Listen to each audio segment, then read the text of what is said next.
Hey guys, what's up? It's Carson. I'm demoing a very early prototype of an instrument that I'm working on that's kind of based on a theremin, which is a musical instrument that you play by waving your hand in the air. The problem with it is that it's continuous, so you get a lot of bad notes. It's like a violin. And I wanted something that could be digitally controlled, so it'd be discrete, more like a guitar or a mandolin with frets on it, so that hopefully you don't get the bad notes. Um, it's The theremin is controlled by a capacitative field. This is controlled by ultrasonics. This little dealy right here is a ultrasonic sensor. It's just a sonar. It shoots out a pulse, and it can tell how near or far away my hand is to it. It's sending that info here to this microchip. This is a PIC 917 running at 4 megs. Good little 8-bit computer. This is my transmit enable button that just hopefully when I push it in a little bit, sound will come out depending on where my hand is. Okay, I'm going to kind of ignore a lot of the techie stuff and just get to the musical side of it. So basically, it's just a MIDI controller, just like a MIDI keyboard, like an Oxygen 8 or whatever. The only difference is that you play it by waving your hand in the air. Again, this is a very rough setup. I've just got it putting out a chromatic scale right now. Eventually, it's going to play, a major scale or minor scale or whatever you program it to. But just to get some sounds coming out, I've got this running through Ableton Live demo version 7 because I don't have enough money to afford the real thing, and the sound samples are awful. They're stupid. But the whole point is that it could be anything. It can sound like a piano or a violin because it's a MIDI controller. So, and I wish I had the sound of a piano or violin. But we're just going to kind of go with what we have, which is just kind of crappy synth stuff. So I'm not even sure what I've got pulled up. Okay, this is B5, which I guess is supposed to sound like an organ. And I'm going to use a cell phone to kind of hold it because it's just a hard flat surface that the sound waves bounce off it a little bit better. I can use my hand, but this thing's really cheap. I'm just kind of using what I could find.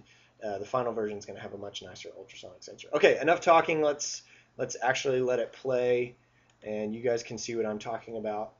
So I can kind of start here really close to it, and this would correspond to the lowest note possible here, which would be, or sorry, there we go, that's the lowest, and then if I back it up a little bit, there's the next lowest, and I can kind of keep walking up. Again, just a chromatic scale, just to show you.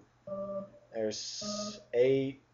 Oh, sorry, see, I skipped one there. Once I start getting a little bit further away, it's easier and easier to kind of miss notes or for it to read it as the wrong thing. But I've got 8 to 10 really distinct zones that I can hone in on. So that gives me a range of a little bit over an octave, which is nice. And then since again it's all MIDI controlled, with software I can change the octave or change the key or whatever. But that's all going to come later. So let me just show you a different sound just so you know that I actually am controlling MIDI samples here, and this isn't my own awful samples. This is just Ableton's whatever. I don't know who uses these things. I've never understood like what sort of awful 80s band or techno band actually listens to these samples and goes, man, I'm going to put those in a song. So this is Defunk. So this ought to be some good synth fun right here. Oh yeah.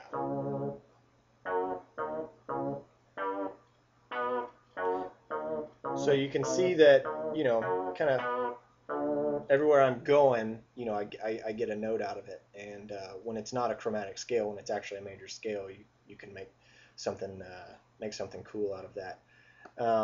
It'll all be programmable. So, let's say you only want to be able to play like E, G sharp, and B. You can do that. And then at that point, there would only be 3 big fat zones, like real close, medium, and far away. But if you want to set it up with like some cool delay or effects, again, It's MIDI controlled, so that's all really easy to do. So that's basically it. Um, Again, I'm sorry about the sound samples. That's just kind of what I had to work with.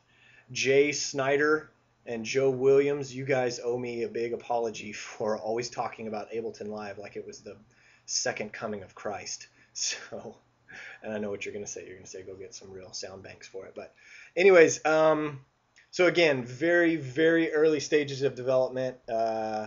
I hope that you guys have enjoyed this. It's been a lot of fun to develop. I'm really excited about kind of where it can go from here. From this point on, it's all software. It's all programming the computer to do the scales or arpeggios or whatever that I want, and it's gonna be very controllable. So that's the nice thing about MIDI, is that you can just kind of put a lot of bells and whistles on it. And it's not that hard since it's all software controlled. So yeah, if you guys have any questions, feel free to ask. I hope that you have enjoyed this. If this was incredibly boring and you feel like I've just wasted 5 minutes of your life, I'm very sorry, and I hope that we can still be friends. But anyways, you guys have a good night or morning. It is now 4:50 a.m. So I'm a little groggy. I apologize if this has been kind of rambling, but I'm gonna go to bed. And you guys take care, and I will talk to you soon.